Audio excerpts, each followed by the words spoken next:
linggo na lang o araw na lang po, magaganap na ang ating most anticipated conference sa ating iglesia at sa ating ministry ng RBS,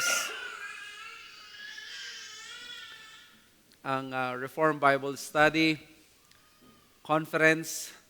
There are already 400 registered na mga attendees or delegates, and we are looking forward to seeing you. And not only a time of teaching or instruction ng Word, but also a time of fellowship, reunion, and even, at least ito yung reunion na hindi naging drawing, di ba? So nagkita-kita rin at magkikita-kita yung mga magkakasama sa Reformed Baptist at mga nagre-reform. Now, ang ating topic ngayon ay sa chapter 16 na tayo. So, we are halfway sa ating 1689 na 32 chapters. So, sa chapter 16, we have entitled yung Good Works According to the Good Word. Ang good works ay isa sa mahalagang issue, hindi lamang sa mga Kristiyano, kundi sa maraming mga tao.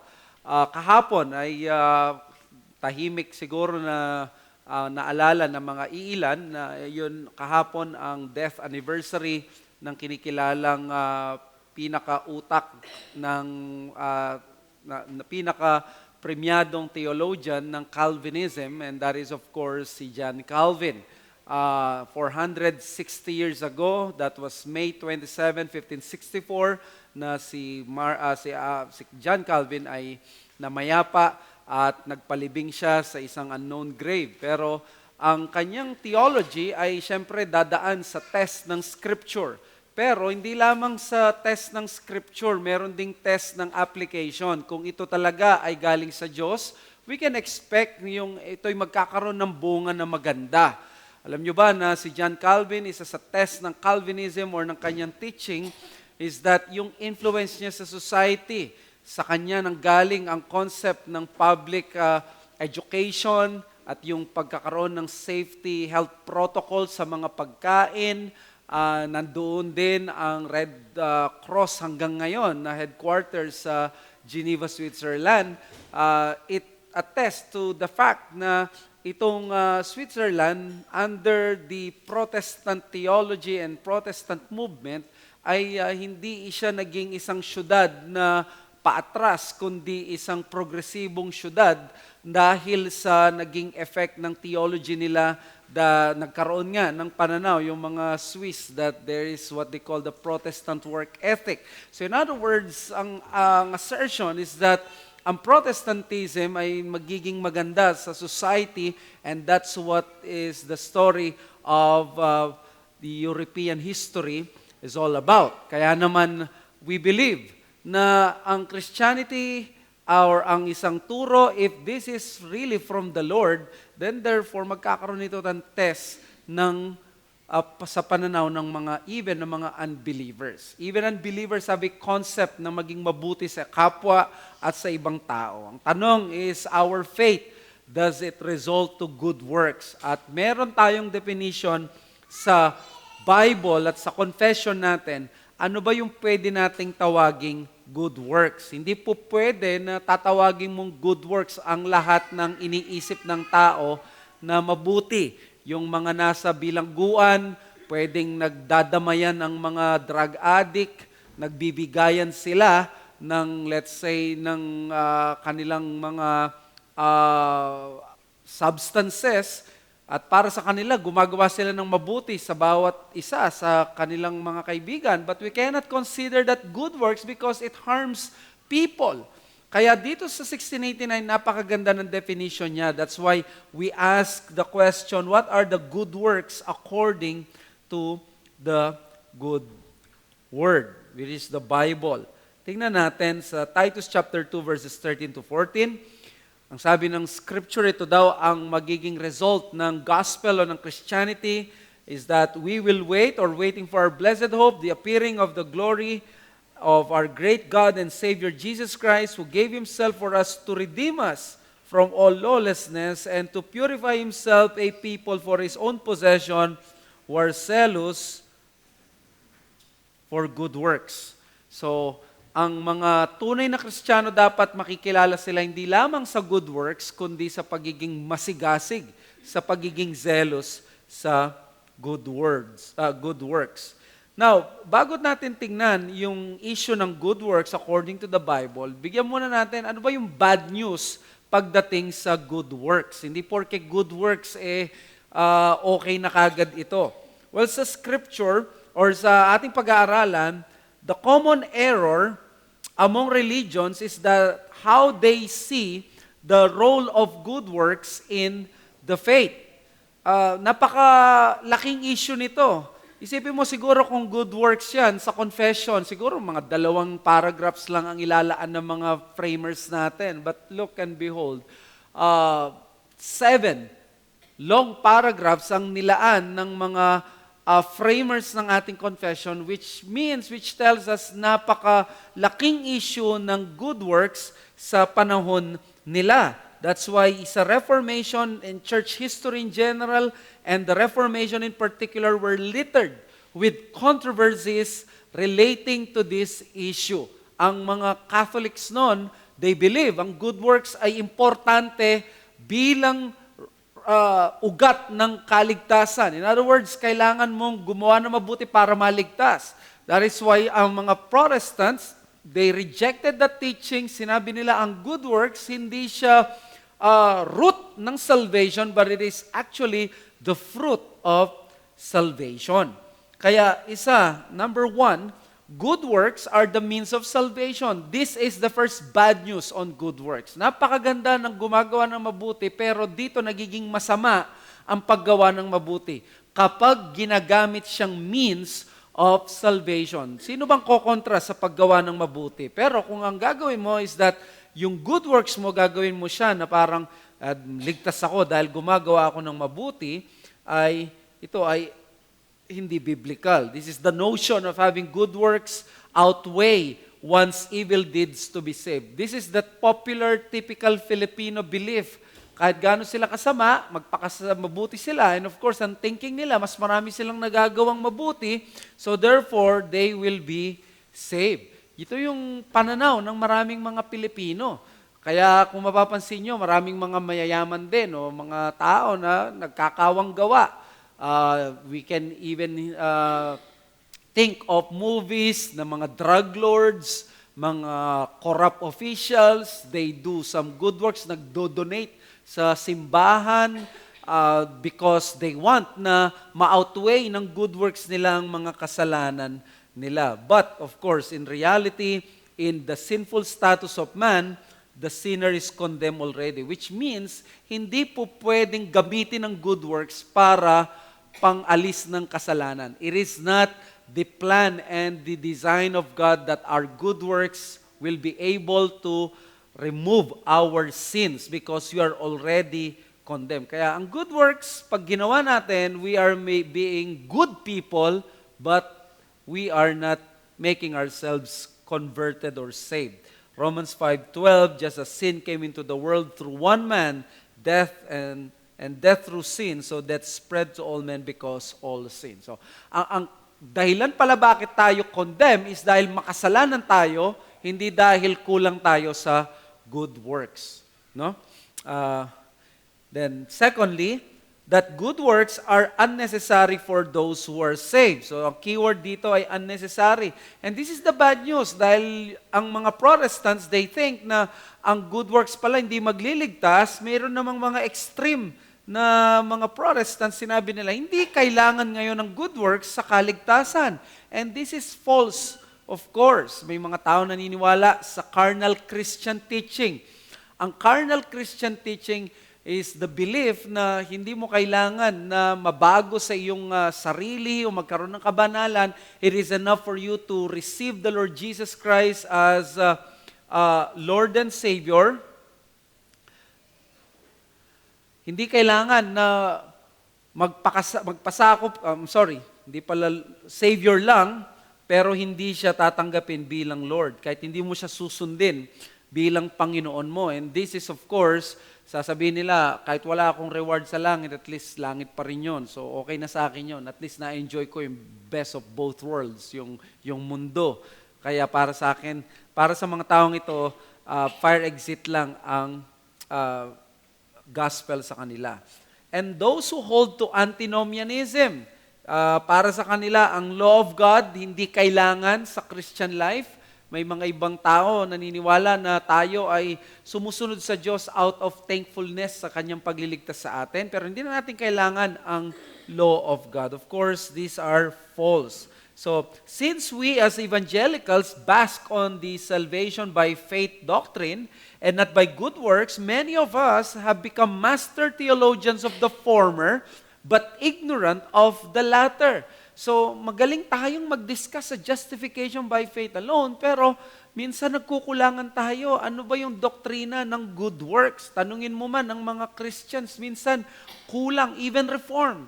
Minsan, anemic yung theology nila sa good works. Kaya naman may reform challenge tayo. We should recover our biblical understanding ng good works in the interest of a healthy Christian life. Si Mark Jones, may maganda siyang book, Good Works and Rewards. Is a book na we recommend. Napakagandang ma-remind tayo ni Mark Jones, ano ba yung talagang classical and reform position on good works. Napansin niya na dahil hindi good works ang means ng salvation, pwedeng napabayaan ito ng maraming mga Kristiyano.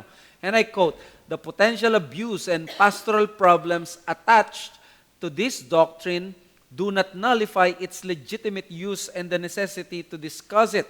Many misuse the doctrine of justification by faith alone, but Protestant theologians were not deterred from boldly proclaiming it as the free and gracious right to eternal life through faith alone.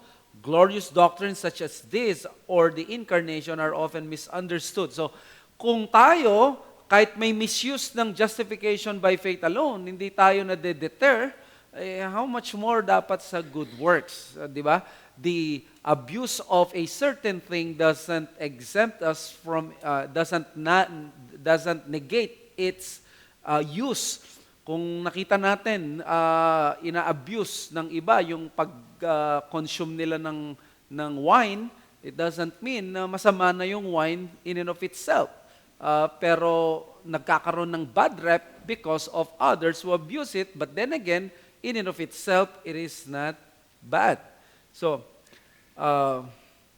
sabi ni Mark Jones, many truths of the Christian faith makes no sense to the world and even confuse Christians. Remember the disciples' failure to understand the imminent death and resurrection of Christ.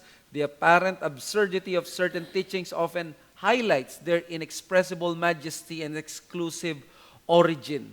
These are truths from a God who exists above us and beyond us. So, this is the good works naman in the Bible.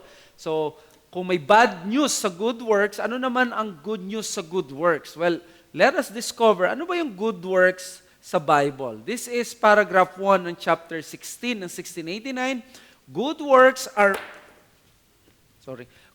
are only such as God has commanded in His holy word, and not such as without the warrant thereof are devised by men out of blind zeal or upon any pretense of good intentions. Medyo gusto ko munang i-highlight ito, no? Ang good works daw ay only those commanded by the Word of God. In other words, kung ano lang yung good works na sinabi ng Bible, yun lang yung dapat tawaging good works. Yung iba na tingin nyo, good works ito, pero walang warrant sa salita ng Diyos, ito'y ginagawa out of blind zeal or pretense of good intentions. So, dito kailangan natin maging objective. Talagang sola scriptura tayo dito. Kasi madaling sabihin, maganda naman yung intention natin. Di ba? Halimbawa, gumawa ka ng isang bagay para sa kapitbahay mo, maganda yung intention mo, pero by doing so, may violate ka na batas doon sa barangay ninyo o doon sa community ninyo. Pero tingin mo, gumawa ka ng mabuti, papaano yon? Considered ba na good works yon? Tingnan natin ang Heidelberg sa question number 91.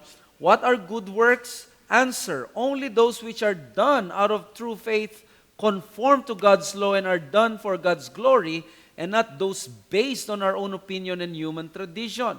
So, yan, no? conform to God's law. So, pag sinabi sa confession what is good works, ito yung good works na sinasabi ng salita ng Diyos. So, that's the definition. Good works are those which conform to God's law as revealed in the Bible. Sa New Exposition ng 1689, sabi ni Gary Hendricks at ni Jeff Smith, and I quote, good, which is italize, good according to the Greek words chosen by the Holy Spirit in the New Testament, speaks primarily of that which is beneficial, valuable, and morally beautiful. God, who alone is good, has shown us what is good. He has shown us this in His holy word. Only God knows what is truly good, and only God can show us what is good. In the Bible, God tells us all we need to know in order to identify and be equipped for every good work. So, sinasabi dito ni Jeff Smith at Gary Hendricks na ang good works pala na ang source niya ay ang Diyos dahil siya lang ang may kakayang gumawa ng mabuti. Tayo, wala tayong kakayang gumawa ng mabuti. Lagi tayong magkakasala, laging mayroong impurities ang ating ginagawa kahit mabuti pa yung intention natin. Pero ang Diyos, siya lang ang gumagawa nito. Kaya siya lang ang makakapag-declare kung ano ang good. Yan din ang sinasabi ng mga text na ito sa Micah chapter 6, verse 8, Romans 12:2. Tingnan natin yung Micah 6:8. He has told you, O man, what is good, and what does the Lord require of you but to do justice and to love kindness and to walk humbly with your God. So, in other words, sa Old Testament, nandoon yung utos na gumawa tayo ng mabuti.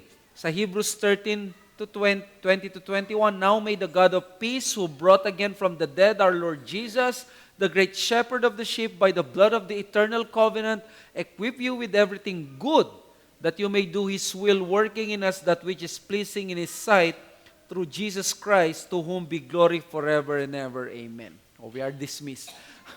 Ito yung doxology na lagi naming ginagamit dito, pero minsan nalalampasan namin yung word na ang gusto ng Panginoon, ma-equip tayo to do everything good. In other words, God saved us, hindi para maging instrument ng unrighteousness, kundi instrument ng righteousness. So in Christ, God has given us His superlative goodness so that we will be like this good Savior to the pleasure of our good Father in heaven.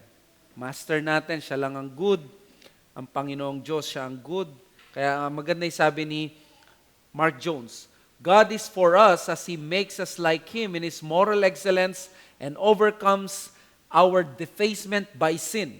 As Christians, we are to put on the new self created to be like God in true righteousness and holiness. His grace towards us makes us good. The good person out of his good treasure brings forth good. God does not stop with His Son, the perfect image of goodness, but shares His glory with those who belong to Him. Such glory includes our conformity to His image. Ang sinasabi ni Mark Jones dito, ang galing. Ano sabi ng Romans 8:29? Ang ending natin is maging kawangis ni Kristo. Si Kristo, isa sa attributes o isa sa characteristic niya, He is good. Walang anumang blemish sa Kanya. In other words, baka ang masyadong emphasis natin is, di ba, holiness, prayer life, devotional life, pero yung good works mismo, nakakaligtan natin. Ito ay isa sa mga importanteng characteristics ng Panginoong Hesus. Kaya napakahalaga nito. So, more specifically, good works are concrete expressions of kindness and generosity. Baguhin muna natin yung ating vocabulary. No? Pag sinabing good works sa atin, yung magbabasa ka ng Bible, o kaya naman mag-a-attend ka ng church, good yun. Pero, ang good works kasi sa Bible, ang fundamental meaning niya is those works that are done to other people that are good. So, pag nagsimba ka, para sa kaluluwa mo yon. Pag ikaw ay nagbasa ng Bible, para sa iyo yon. Kaya yung good works sa Bible, hindi categorize yun as good works. Ang good works sa Bible is those good works that are done for others. That is like, ang ibig sabihin nun is, we should be generous, we should be kind, we should be helpful, or we should do service to other people as evidence ng ating pananampalataya. Special attention is on practical and financial help. We cannot remove this kasi in the Bible, maraming mga Kristiyano nun mahihirap at then may mga naligtas na mga mayayaman. Isa sa evidence ng pananampalataya nila is that they share with one another yung kung anumang meron sila. They share their goods to other people. Ang culture nun, madamot. Kanya-kanya. Wala namang mga NGO noon. Wala namang mga government gifts nun sa mga tao. Ang mga tao ay may kanya-kanyang concept, napakapagano, napakasakim. Pero mga Kristiyano, sila yung kakaiba. Sila yung nagbibigay ng something para sa mga ibang tao and they share their blessings. So, let us beware of the rampant practice of making our own checklist of good work rather than God's Word. Marami tayong tingin natin. Tanungin mo yung maraming Pilipino, good person ako kasi ganito ako. Good person ako kasi mabuting asawa ako, mabuting tatay ako, mabuting nanay ako, mabuting estudyante ako. Ganun ang pananaw nila. Compare nila yon sa mga taong mas masama sa kanila, kaya they think na sila ay mabubuti. Pero ano ba yung usual, no? Na, saan natin nakikita ito? Ito yung mga standards na hindi biblical. Na, ang tingin ng mga tao, good works. Notable sa history ng Christianity, yung mga sectors ng Christianity where they subject themselves to some various regulations, claiming to do some good works. Sino ang mga to? Yung mga nagpa-practice ng asceticism. Ito yung mga taong pinapahirapan nila yung sarili nila, thinking, dahil pinapahirapan nila sarili nila, yun ay ginagawa nila para sa Diyos, they think they are doing good works. And history, ang daming namuhay ng cenobitic life, ang daming nag-reject ng human pleasures, thinking na ito ang kanilang paggawa ng mabuti. Maraming mga monks noon, mga ermitanyo, mga nabuhay sa bundok, para sa kanila yun yung kabutihan na pwedeng gawin nila. May mga tao na nag-seclude sa isang tore, may mga tao na nabuhay doon sa swamp, pinarusahan ng sarili dahil ang tingin nila, the more na nahihirapan ang kanilang katawan, the more na napiplease ang Diyos. Kasi, di ba, kapag tayo in our battle for holiness, kasama sa kabanalan natin ay yung pagsasakripisyo ng ating katawan. Talagang sinasubject natin ang ating flesh doon sa spirit. Kaya ang nagiging concept ng iba, basta mahirapan ang aking sarili, ito ay gawang kabanalan at ito'y good works. Pero may babala ang Colossians chapter 2 verses 20 to 23 sa mga legalistic na pananaw na ito. Sabi ng Bible, if with Christ you died to the elemental spirits of the world, why, as if you were still alive in the world, do you submit to regulation? At anong regulation ito? Nagbigay siya ng example. Nakakita nyo, naka-quotation mark. Ang mga, ibig sabihin, nagko-quote si Paul dito ng mga kasabihan o ng mga pinaniniwalaan ng mga taga-Colose. Ano yon? Do not handle, do not taste, do not touch. So, para sa kanila, may mga nagtuturo na huwag mong hawakan to, mapapasama ka. Huwag mong tikman ito, magkakasala ka. Huwag mong hawakan ito.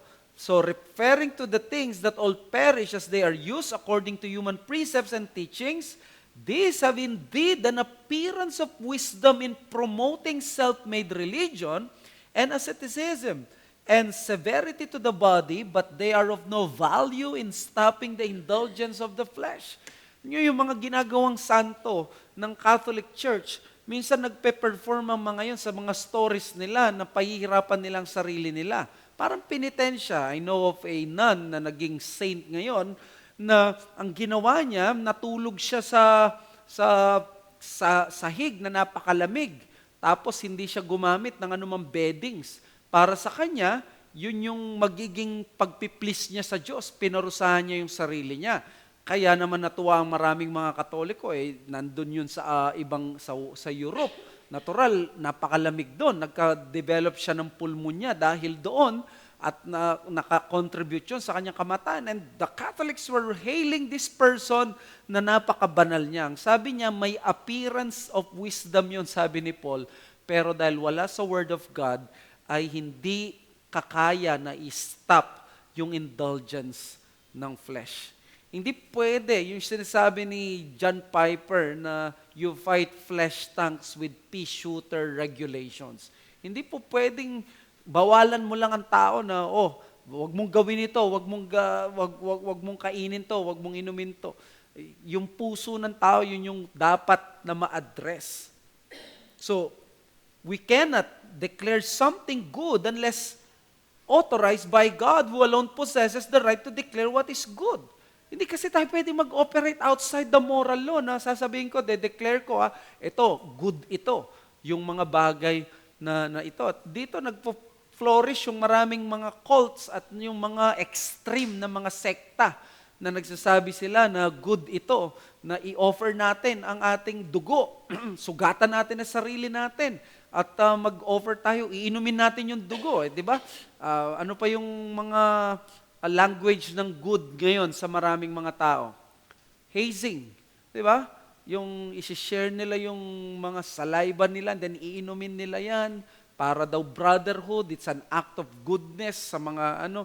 Pero alam natin, because this is something na very bizarre, very weird, and hindi sinasabi ng Scripture, we cannot declare them as good. Listen to Jeff Smith and Gary Hendricks. We must go to God and more specifically to the Bible if we are to judge correctly between good and evil, right and wrong. Sadly, many people think that by doing what the Church of Rome requires them to do, they will be declared guilty before God in the final day. They think, for example, that pilgrimages to Rome, vows of celibacy, vows of poverty, acts of penance, the purchasing of indulgences, kissing the rosary, and so on, will earn the favor with God.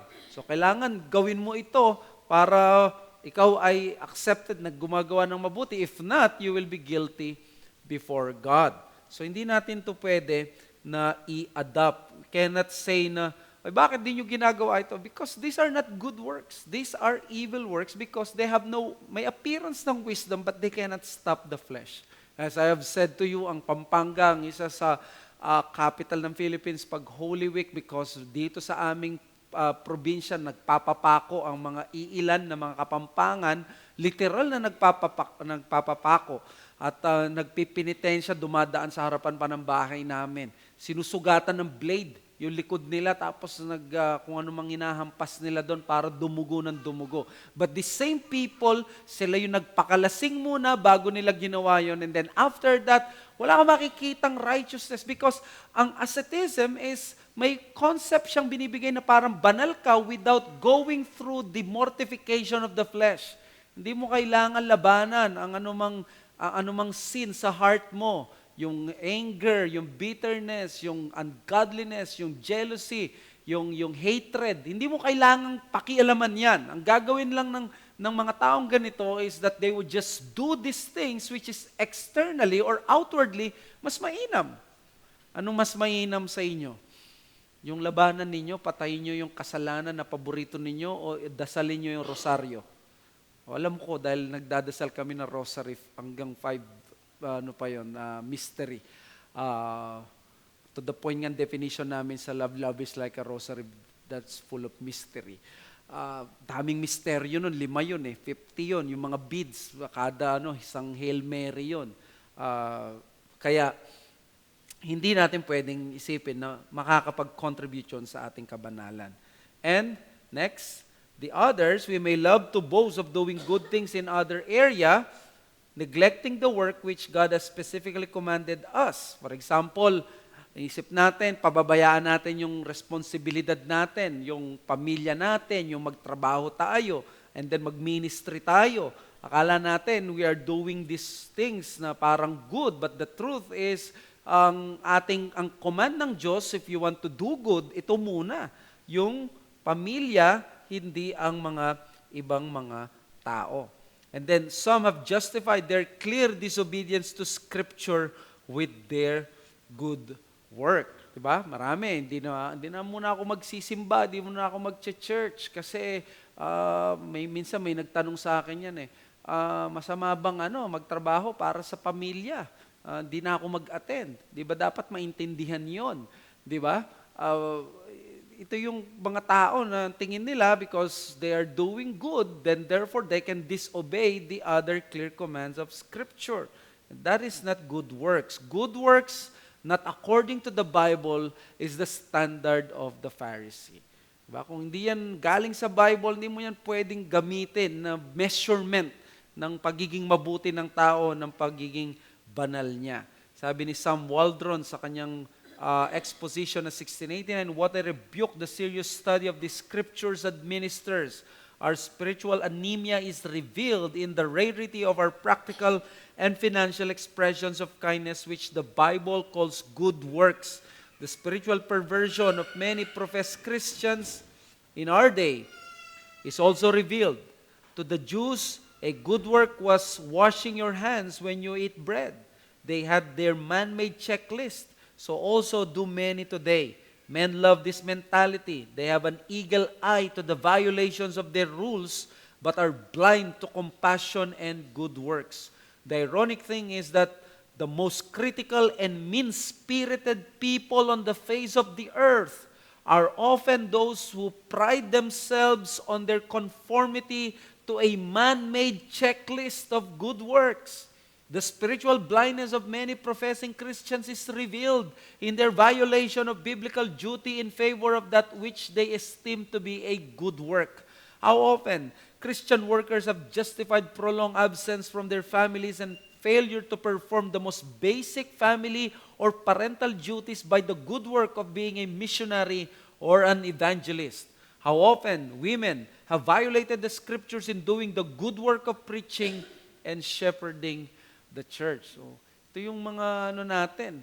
Minsan nung hindi pa kami reformed dito, pero hindi na kami naniniwala na dapat mag-preach ang babae. May umattend, sinabi niya sa akin, pwede ba mag-preach ang babae? Para sa kanya daw, pwede, kasi maganda naman ang intensyon. Kaysa naman yung mga iba, hindi sila nagpi-preach. Dapat payagan ng mga babae na pwede sila mag-preach dahil magandang intensyon.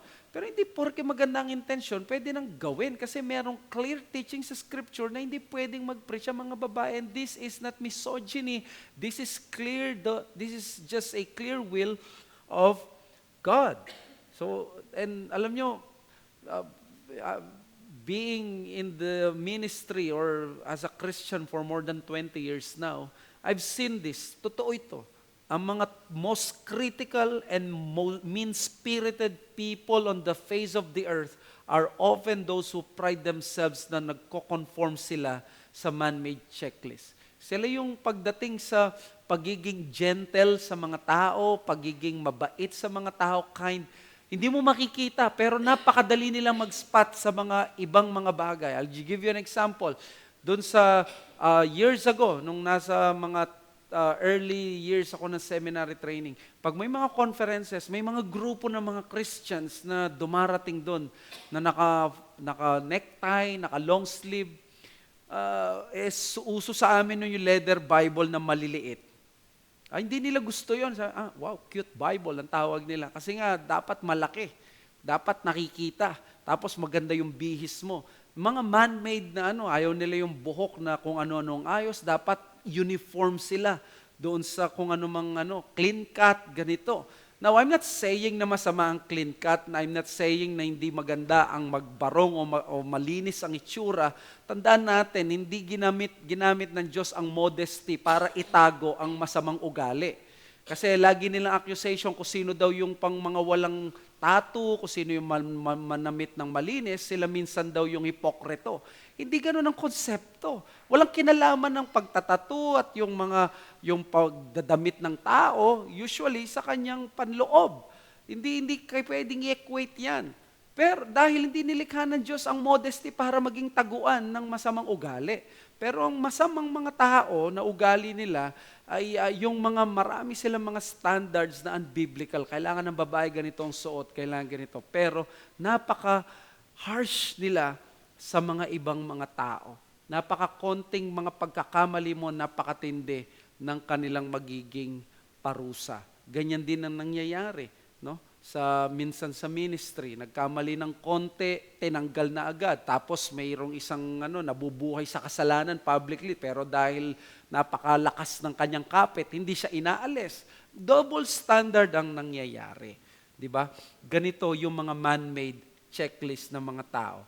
Now, let us proceed sa importance ng good works. Sabi ng paragraph 2, only the works of that God has commanded in His holy word are to be accounted good works. Such works as men have invented out of blind zeal or upon the mere pretense of good intentions are not good, for they lack the sanction of Holy Scripture. Works that are truly good, which are done in obedience to God's commandments, are the fruits and evidence of a true and living faith. I think we should cover this next time because it's already time, but it's enough for us to understand sa paragraph 1 na ang mga good works lang na tatawagin natin ay ang mga good works according to the Bible. Next week, Lord willing, we'll see yung importance ng good works. Bakit kailangan gumawa tayo ng good works? At dyan makikita natin na ang good works, mga ebidensya yan ng kaligtasan, pangtahimik yan doon sa mga nagkikriticize na mga unbelievers, sa mga Kristiyano pag nakita yung good works mo. Okay? So, dito muna tayo para magkaroon tayo ng konting time for questions, for Q&A. Wala yung ating pero nandito yung mystery caller natin na pwedeng magbasa ng mga questions.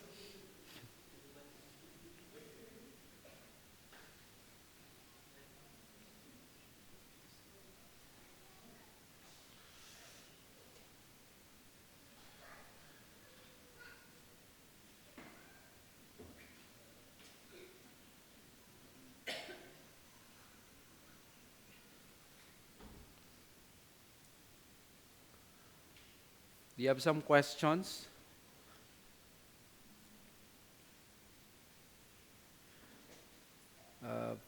Shout out muna natin sa Bahrain Reformed Baptist Church, si Kuya Willie Lopez Suano. Hello din kay Selena Payumo na taga San Fernando.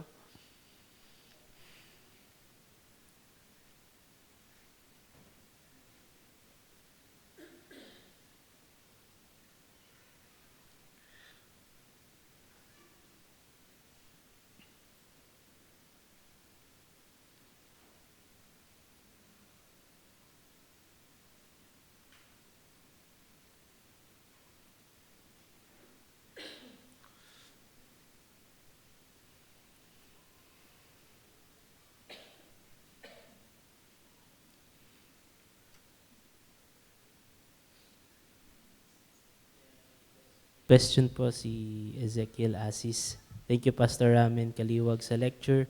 Ano pong masasabi niyo sa phrase na good works are necessary for final salvation? Thank you, Zek. We agree sa language na yan that good works are necessary for final salvation because ang salvation being rich, hindi siya pwedeng tignan lamang as that one single event na na-convert ka na justification by faith alone.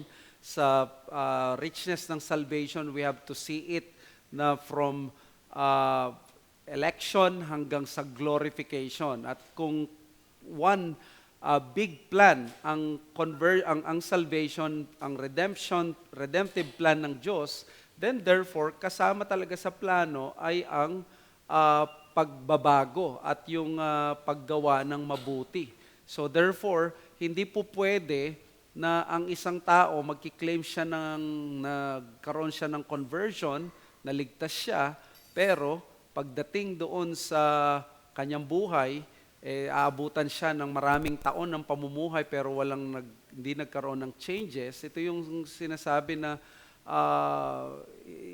hindi ito papasa doon sa requirement ng glorification because sa anggulo ng glorification, ang lahat ng mga tao na maliligtas kay Kristo, they will be like Him. Kaya sabi ng Hebrews 12, without holiness, no man shall see the Lord. Kaya we agree, and this is not salvation by good works. This is just one aspect ng New Testament teaching na natabunan dahil sa over-focus at over-emphasis ng mga Protestants sa pagtuturo ng doctrine ng justification by faith alone, to the point na yung good works ay naiwan, pero dapat kasama ito sa ating mga tinuturo, kasama ito sa magiging bunga ng salvation na very important part ng ating salvation. Kasi kung titingnan mo, yung redemptive plan ng Diyos mula sa predestination, yung chain, yung Ordo Salutis sa Romans 8 hanggang glorification yan. And that's called redemption. At kasama dun sa loob na yon ay good works. Kasi ang sanctification is part of the redemptive plan of God. Kaya tama yung language na sa glorification, condition ang good works sa final salvation. Si Daniel Pilarta po, hi Pastor, okay po ba ang Lordship salvation? I think sa proper interpretation and proper understanding ng Lordship salvation nang in-emphasize lang ng mga proponents nito, especially sila John MacArthur, ay yung pagkakaroon, yung pag-recognize sa Panginoong Hesus as Lord, which means part ng pagiging tunay na Kristiyano ay ang pagkakaroon ng commitment or trust sa Kanya, ng pagpapasakop sa Kanya.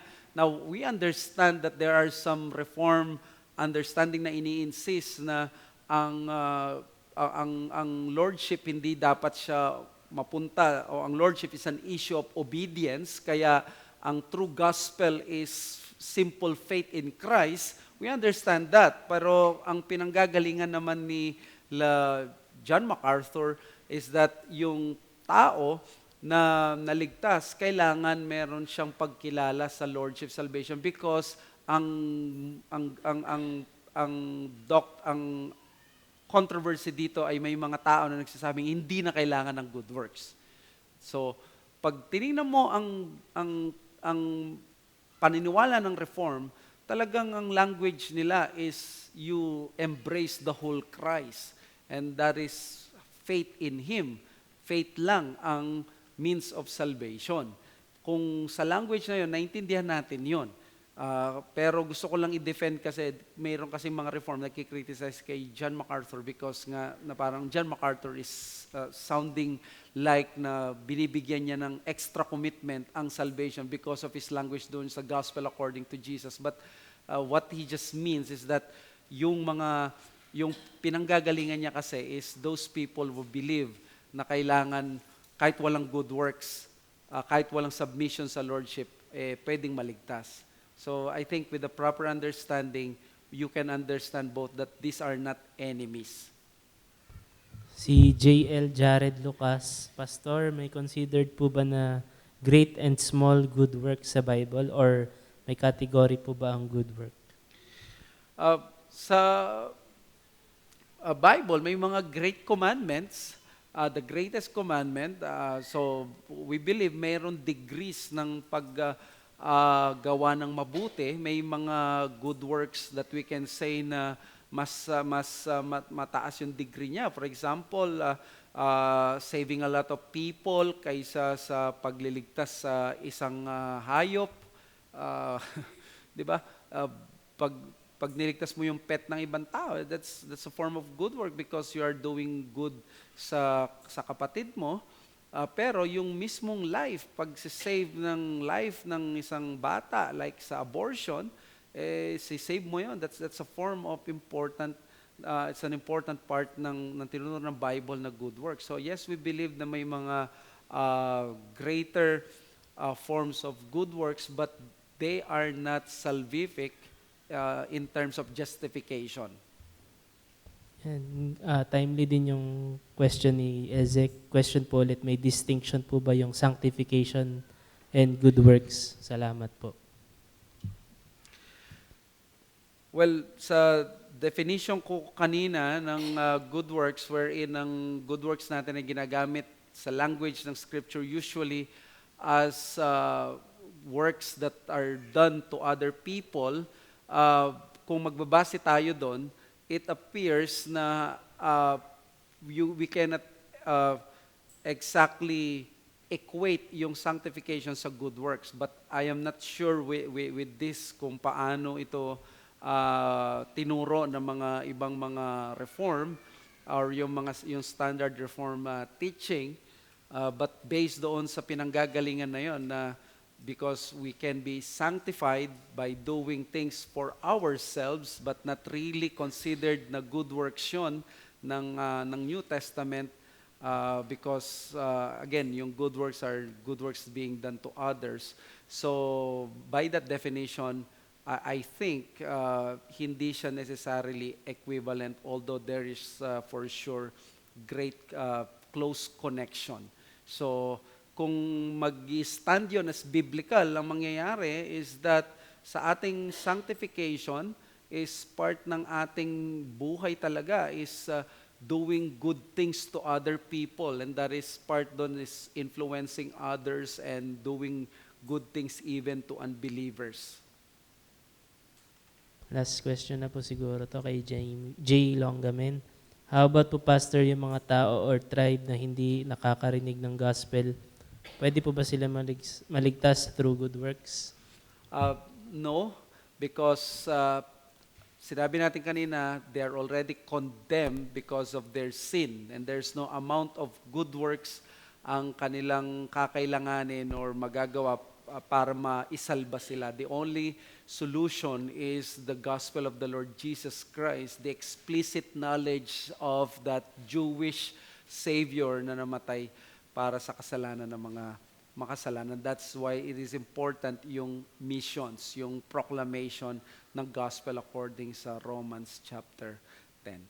Thank you so much, Brother Jan, at salamat sa inyo, paumanhin sa time natin. We will continue doing this, and I hope patuloy natin pag-aralan to kasi we have to admit mahina ang mga ibang Protestants and even some Reform pagdating dito sa good works, including us as Reformed Baptists.